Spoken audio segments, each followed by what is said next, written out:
With AOC situation, Bernie had to come out and actually say, hey, I gave her that speaking spot. And it was only for 60 seconds because that's what a normal time for when you're putting somebody in a nomination.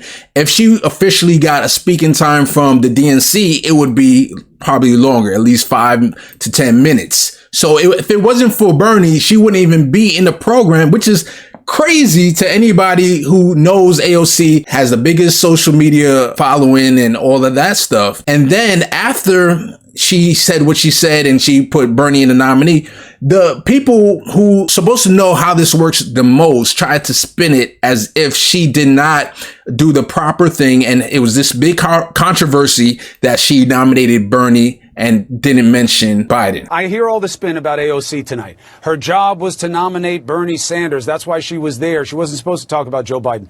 But you don't even mention his name. You couldn't have found a way to fit Joe Biden into your nomination of Bernie Sanders? Alexandria Ocasio-Cortez couldn't even be bothered to mention her own party's nominee. And that's why, and that's the key that we need to educate our voters, right? Listen, there's so much confusion, like with the process. Like people need to make sure that they understand how like conventions work, because the narrative of the media was right away, right? They were like, didn't endorse Biden. She's trying to divide the party. She's trying to be, and they know what they're doing. yeah. But They're overplaying their card, because you know they're overdoing it when Joy Reid, out of all people, has to correct the record on the progressive side. You know, there's a media perception that tries to separate younger and more progressive voters from the party writ large, you know, in part by looking at what Alexandria Ocasio-Cortez, the position she was given last night in the lineup, right? And I think people who don't know conventions don't understand that somebody nominates the second place person. So she wasn't doing some crazy thing showing up and saying she nominates Bernie Sanders. Like, her literal job was to place his name in nomination, because it's a courtesy that's given to the person who finishes second. So that happens every time, everybody who freaked out. So you know they're overplaying their hand. Yeah, I don't get why company or like media does that. Everyone knows that when you go after AOC, she has a direct line to talk to her supporters. She doesn't go through like making a video, doing a speech. No, she'll just tweet out, hey, this person did XYZ, and this is why XYZ is a bad thing. This is dumb. Don't fall for this. Exactly. And to John's point, that simple. in all the previous conventions, everyone who has received delegates are able to speak at the convention. And Tulsi Gabbard, who received delegates, did not have a speaking spot. They're always in favor of tradition and decorum and all that stuff until they're not when it comes to us. You can't challenge an incumbent. You can't challenge an incumbent. It's not allowed until it's a progressive incumbent. And then, you know, we'll endorse the establishment. It's a pity and stuff, unless you go and be like Andrew Yang and cry out and be like, oh, I thought they were going to give me a speaker slot, and then people will go crazy and then they give them a speaker.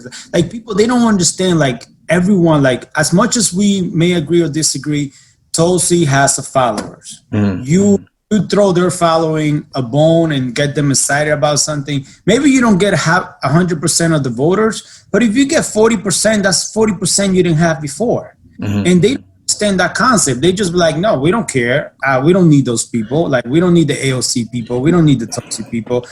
We don't need the Yam people. Like, we don't need the Muslim community. We're going to win. We're going to win because Trump is bad, and everybody needs to realize Trump is bad. You know what, John, you triggered a spot, something that I just thought of. So remember, AOC didn't even have a spot for a while, and they had to kind of put pressure. You said Andrew Yang.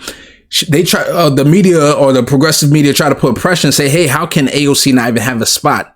And that's when Bernie gave her that little speaking spot. So it wasn't even from the DNC. So if you remember from 2016, it was supposed to be Tulsi and Nina who was supposed to do that spot where they put Bernie into the nomination.